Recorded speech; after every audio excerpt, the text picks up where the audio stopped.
এই তো আই খা খা আচ্ছা আমরা আসি না আসলে কেক কাটিং করে দিয়ে থাকে ইনশাআল্লাহ আল্লাহ রাস্তা বড় মাফ করে দিন মরহুম হাজী আবুল কালাম মেম্বার সাহেব আমার বড় মামা তিনি তখন দাগনদিয়ার অনেক ব্যবসায়ী কাজে কারবারের লেনদেনে মহাজন বিদায় করার জন্য সে শাস্ত্রস্থ ছিল কালাম মেম্বার। যদি পাওনা থাকে আমি আছি, আমার দুই ছোট ভাই আছে, আপনারা যে সকলের আপদে বিপদে সর্বসময় আমাদেরকে ডেকে নিয়ে পাশে সহযোগিতা করার জন্য নির্দেশ করতেন এবং বুদ্ধি পরামর্শ দিতেন।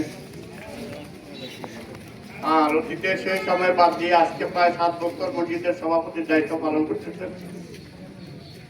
ওনার এই সভাপতির দায়িত্ব এত সুন্দরভাবে উনি উপস্থাপন করেছেন এবং শেষ করেছেন, আমরা আসলে চিরকৃতজ্ঞ।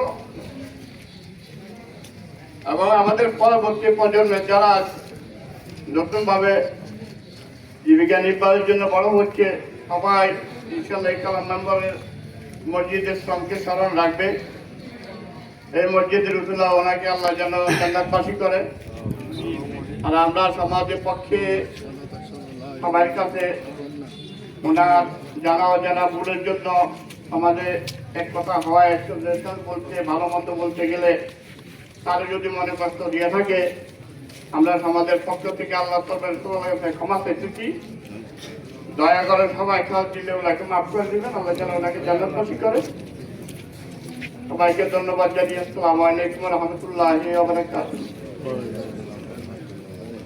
সম্মানিত মুসলিম গ্রাম, আমাদের মাঝে উপস্থিত আছেন আমাদের দাগনদিয়া বাজার ব্যবসায়ী কল্যাণ সমিতির সম্মানিত সেক্রেটারি লিটন ভাই, আমাদের বিশিষ্ট রাজনৈতিক ব্যক্তিত্ব সমাজসেবক স্বপন ভাই, আমাদের স্বপন ভাই এবং বাজার ব্যবসায়ী কমিটি লিটন ভাই, দুইজনকে সামনে আসার জন্য বিনয়ের সাথে অনুরোধ করছি। স্বপন ভাই এবং লিটন ভাই দাগনদিয়া থেকে আসছেন। আর সম্মানিত মুসলিম গ্রাম, কথা বলবেন আমাদের সামনে দীর্ঘদিন তিনি বাজারে ব্যবসা বাণিজ্য করেছেন, আমাদের আজকে ব্যবসায়ী কল্যাণ সমিতির সম্মানিত সেক্রেটারি হিসেবে আছেন। আর আমরা একটু আমাদের বক্তাদের প্রতি অনুরোধ করবো, আমাদের সময় সংক্ষিপ্ত, একটু আমরা সংক্ষেপে কথা বলবো। লিটন ভাই এখন কথা বলবেন না।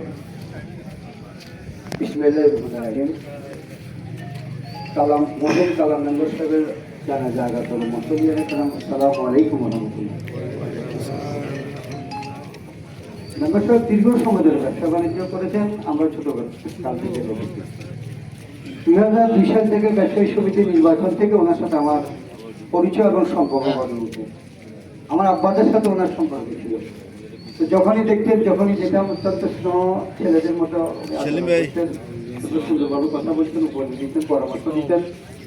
এমনকি মধ্যে ওনার পরিবার বর্গ ভবিষ্যৎ আমি ব্যবসায়ী সমিতির পক্ষ থেকে ওনার সমবেদনা জ্ঞাপন করছি এবং এই অন্তিম মুহূর্তে ওনার জন্য দোয়া করা ছাড়া আমাদের আর কোনো উপায় নেই। আমরা দোয়া করবো আল্লাহ যেন ওনার জীবনের সকল সবিরা কবিরা গুনাহ মাফ করে আল্লাহ যেন ওনাকে ব্যস্ত পাচ্ছি। থেকে একই ঘরে থেকে ব্যবসা বাণিজ্য করছেন 50 বছরের অধিক সময়, জনাব হানিফ আক্তার সাহেব। বিসমিল্লাহির রহমানির রহিম। কালাম মেম্বার সাহেবের জানাজায় আগত সম্মানিত উপস্থিতি, আসসালামু আলাইকুম ওয়া রাহমাতুল্লাহি ওয়া বারাকাতুহু। আসলে মেম্বার সাহেবের সাথে আমি মেম্বার সাহেবের সাথে দীর্ঘদিন ছিলাম, প্রায় 30 থেকে 35 বছর একাত্রে ব্যবসা বাণিজ্য করছি পাশাপাশি। উনি অনেক কিছু আমাকে ব্যবসা আমাদের সামনে এখন কথা বলবেন মরহুম হাজী আবুল কালাম মেম্বার সাহেবের সুযোগ্য জামাতা, বড় জামাতা, আপনাদের সুপরিচিত জনাব আব্দুল রব মাস্টার সাহেব।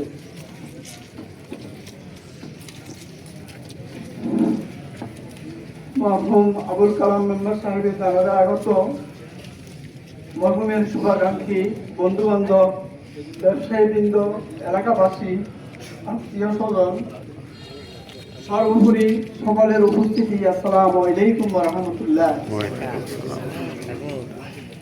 সর্বপ্রথমে আমি শোকার্ত পরিবারের প্রতি সমবেদনা জ্ঞাপন করছি এবং সাথে সাথে আল্লাহর নিকট প্রার্থনা করছি ওনার পরিবারের সদস্যরা যেন শোককে শক্তিতে পরিণত করে স্বাভাবিক কর্মজীবন চালিয়ে যেতে পারে।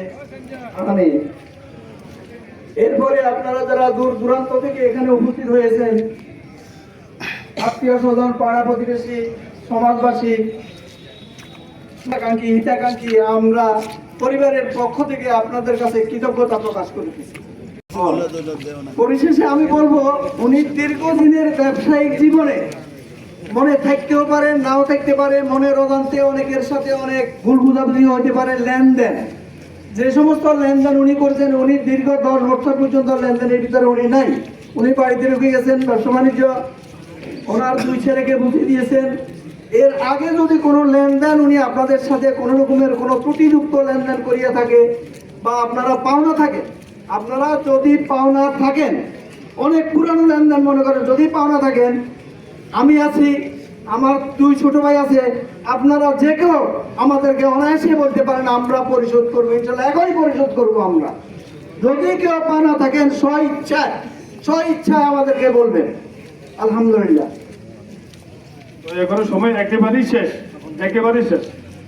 ভাই কি আছেন? আমাদের সামনে এখন কথা বলবেন আমাদের বিশিষ্ট রাজনীতিবিদ, সমাজসেবক স্বপন ভাই। বিসমিল্লাহির রহমানির রহিম। উনি সাহিত্য জনাব আবুল কালাম মেম্বার সাহেব, উনি সেবক, উনি শাসক, উনি দিনের খেদমতকার। উনি 6 নং দাগনভূঞা ইউনিয়নের বারবার নির্বাচিত মেম্বার ছিলেন। উনি জনপ্রতিনিধি ছিলেন, জনগণের সুখ দুঃখে অংশীদার হয়েছিলেন। উনি শাসক ছিলেন, উনি দাগনভূঞা বাজারের বিশিষ্ট প্রতিষ্ঠিত ব্যবসায়ী ছিলেন। ওনার নিয়ম শৃঙ্খলা, এটার জন্য ওনাকে শাসক বলা যায়। যখন ব্যাংক ছিল না, এনজিও ছিল না, দাগনভূঞা বাজার হাটখোলা ছিল, সহজ ছিল না, তখন দাগনভূঞার অনেক ব্যবসায়ী কাজে কারবার লেনদেনে মহাজন বিদায় করার জন্য সে শাস্ত্রস্থ ছিল কালাম মেম্বার, এবং ওনার সাথে লেনদেনে কথার কাজে ব্যস্ত করার কোনো সুযোগ ছিল না। এবং উনি পত্রিকা নিতেন দৈনিক ইত্তেফাক, ওনার থেকে পত্রিকা নিয়ে পত্রিকা আবার আমরা পড়ি, এটা জমা দিতাম। আমরা ওনার সিস্টেম শৃঙ্খলা ভঙ্গ করার চেষ্টা করতাম না, কেউ করতো না। ওনার সিস্টেমগুলো, পদ্ধতিগুলো, নিয়মগুলো সবাই ফলো করতেন। এই জন্য উনি ছিলেন শাসক, উনি দিনের খেদমতকার। উনি এখানকে মসজিদের দায়িত্বশীল ছিলেন। উনি যখন ব্যবসা ওনার ছেলেদের হাতে অর্পণ করেছেন, তখন এলাকার মসজিদের সাথে, সমাজসেবার সাথে যখন অঙ্গাঙ্গিভাবে নিজেকে জড়িত করেছেন, এরপর উনি ব্যবসায় গিয়ে, দাগনভূঞা বাজারে গিয়ে সময় কাটানো, সময় ব্যয় করা, আড্ডা মারা, গল্প করা, এটা উনি কখনো করেন নাই। উনি পুরোপুরি দিনের খেদমতকার হিসেবে নিজেকে রূপান্তরিত করেছেন। আল্লাহ পাক ওনার ভালো গুণাবলীর উচুলা, ওনার সেবক, শাসক, দিনের খেদমতকার, এই গুণাবলীগুলোর উচুলা আল্লাহ পাক ওনাকে জান্নাতের মেহমান হিসেবে যেন কবুল করে। আল্লাহ পাক, হে আল্লাহ, ওনাকে জান্নাতের উচ্চ মাকাম দান করুন। আসসালামু আলাইকুম।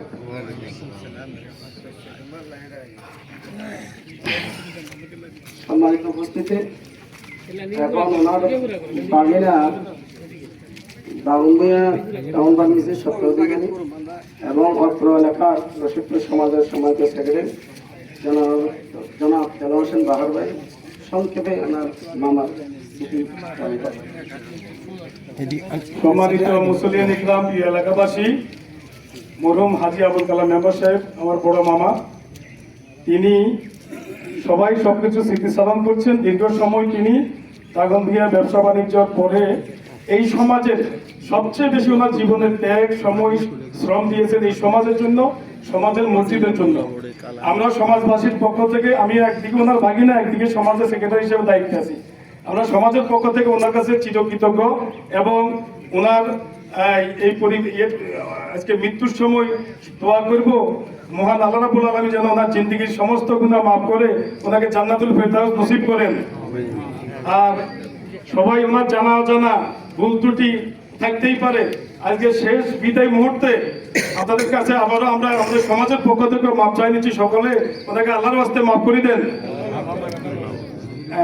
এখন মরহুমের, আমার কথা শেষ করছি, মরহুমের ছেলে জনাব জহির ভাই একটু কথা বলতে।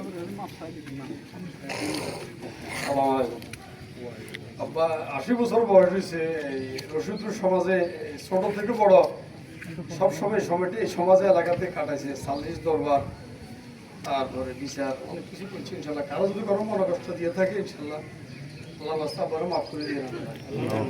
আর যদি কোনো লেনদেন, কোনো কাজ খাবে বা কোনো লেনদেনে যদি কোনো টাকা পয়সা ইয়া করিয়ে থাকে, ইনশাল্লাহ আমরা আছি। ইনশাল্লাহ এখন ইনশাল্লাহ শোধ করে দিব আল্লাহর রহমতে ইনশাল্লাহ। আপনারা যদি কোনো কিছু করিয়ে থাকেন ইনশাআল্লাহ মাফ করে দিয়ে আল্লাহ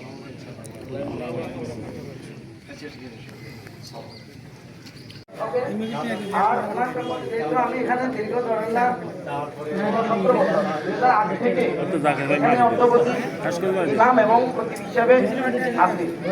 তো উনি আমার পত্র মসজিদের সভাপতি ছিলেন।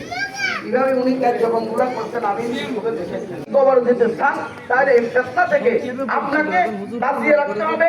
ন্যাক কাজে সবসময় সহযোগিতা করতে হবে।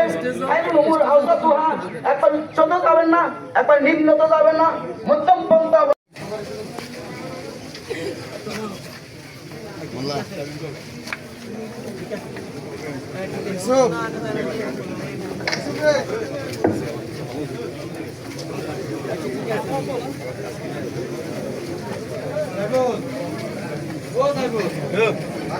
এই তো আজ খা খা আচ্ছা